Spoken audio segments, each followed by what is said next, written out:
Adapun awal permulaan waktu asar itu adalah ketika bayangan yang sebelumnya tadi di waktu akhir zuhur itu ukuran benda dan bayangan ukurannya sama.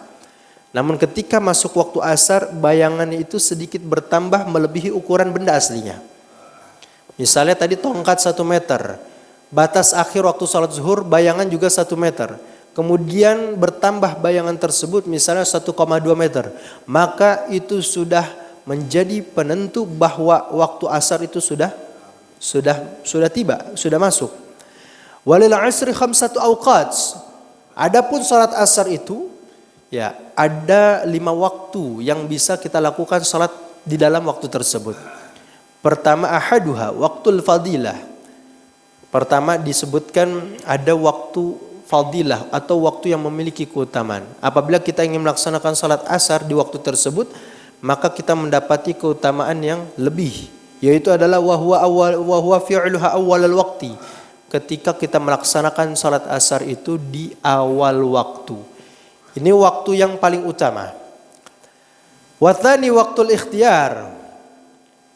Yang kedua adalah waktu ikhtiar. Disebut dalam istilah fikih itu adalah waktu ikhtiar. Waktu ikhtiar ini adalah ketika sudah masuk waktu asar kita itu boleh memilih. Ya, dari mulai waktu masuknya awal asar itu tiba sampai dengan akhirnya. Itu adalah waktu ikhtiar karena waktunya panjang, artinya sekurang-kurangnya adalah 2,5 sampai 3 jam. Ya.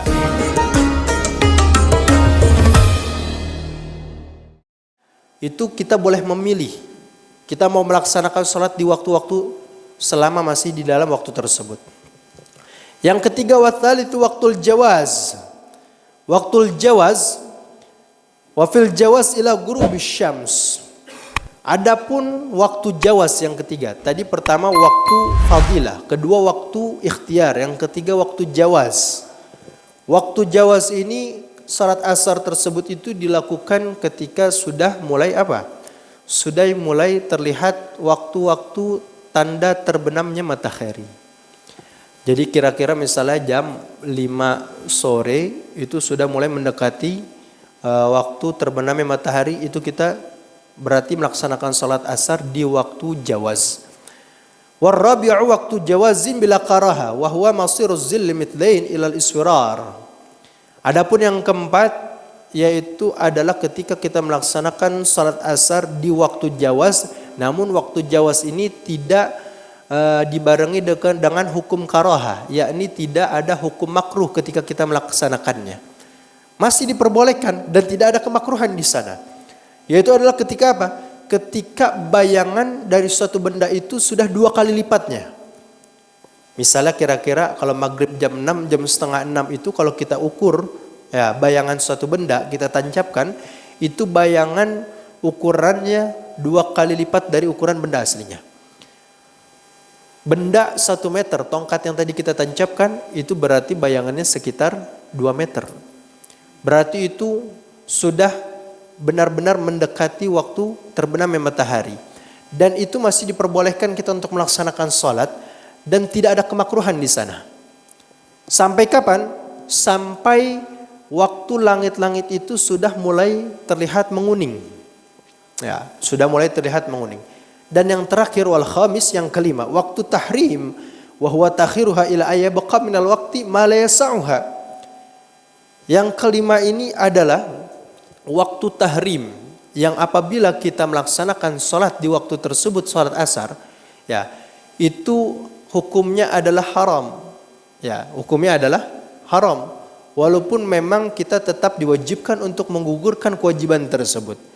Kenapa dikatakan haram? Karena itu adalah apabila seseorang dia melaksanakan ibadah sholat asar tersebut, itu dia mentakhir sampai dengan waktu yang sekiranya tidak lagi mencukupi untuk pelaksanaan waktu sholat asar.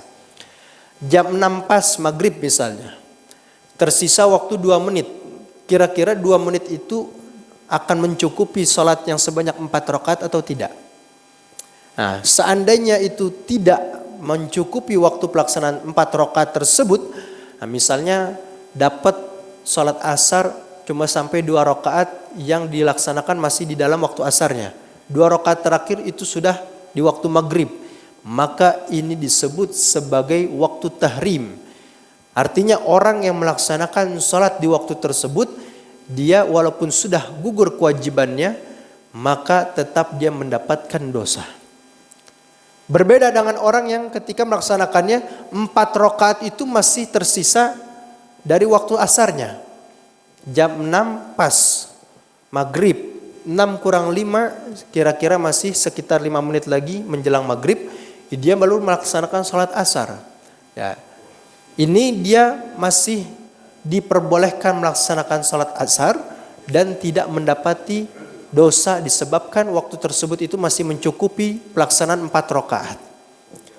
Namun begitu, ketika misalnya andai seseorang yang dia melaksanakan sholat asar sebagian di waktu asar, sebagiannya lagi di waktu maghrib, apakah status sholatnya itu berubah menjadi sholat qadha atau tidak?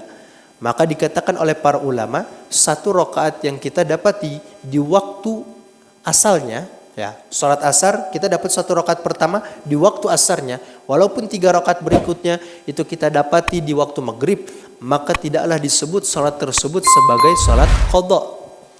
Artinya tetap kita mendapati waktu sholat adaan. Ya, ada waktu adaan, ada waktu qadhaan.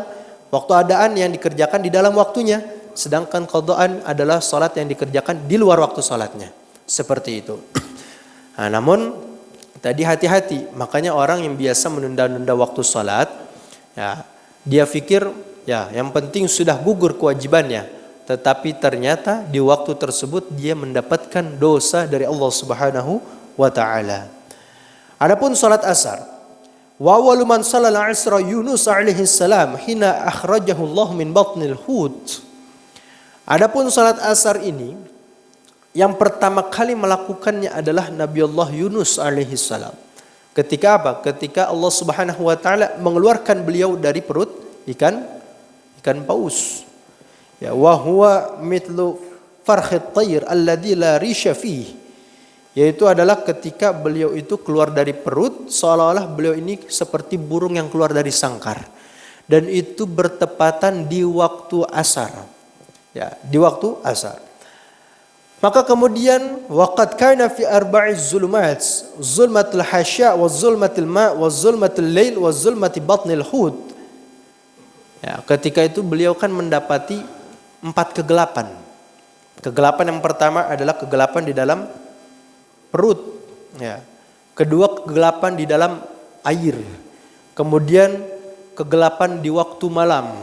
Dan yang terakhir kegelapan di waktu perut ikannya.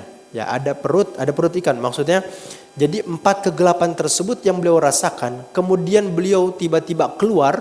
Ya, seperti kan kalau burung dia mengalami kegelapan, atau anak yang berada di dalam perut ibu kemudian dia keluar dari rahim ibunya, dia seolah-olah melihat cahaya yang kemudian disebutlah cahaya tersebut itu sebagai asar. Karena waktu itu beliau, Nabi Allah Yunus alaihissalam, keluar dari perut ikan paus di waktu tersebut, maka disebutlah salat itu menjadi salat asar. Beliau melaksanakan salat 4 rakaat sama, beliau keluar pada waktu asar, dan 4 rakaat dilakukan sebagai wujud rasa syukur kepada Allah Subhanahu wa taala. Adapun berikutnya salat maghrib. Wal maghribu wa sumiyat bidzalika li fi'liha waqtal ghurub. Salat maghrib itu dilaksanakan ketika apa? Ketika waktu terbenamnya matahari. Maka dari itulah waktu ghurub itu menjadi asal muasal daripada penamaan salat maghrib.